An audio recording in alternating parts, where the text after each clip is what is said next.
శివపార్వతులు. ఒకరోజు ధ్యానం నుండి లేచి వస్తున్న శివపరమాత్మ రామనామాన్ని ఉచ్చరిస్తూ వచ్చాడు.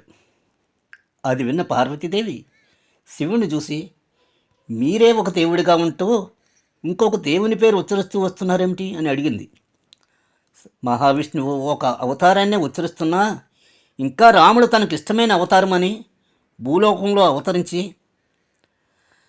రాముడు సేవ చేయబోతున్నానని చెప్పాడు. అది విన్న పార్వతీదేవి కోపం వచ్చింది. నా స్వామిని వదిలి నేను ఒక్క క్షణం కూడా ఉండలేను అన్నది.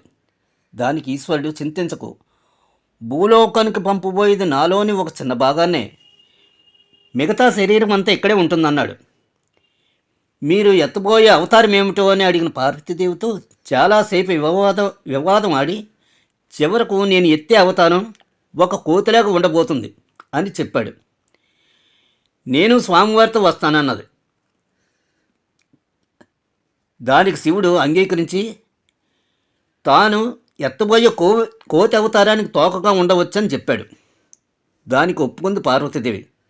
కాబట్టి శివుడు కోతిలాగును, పార్వతీదేవి తోకగాను అవతారం ఎత్తినందున వల్లే హనుమంతుడు అందంగాను అతి బలిశాలిగా ఉన్నాడు.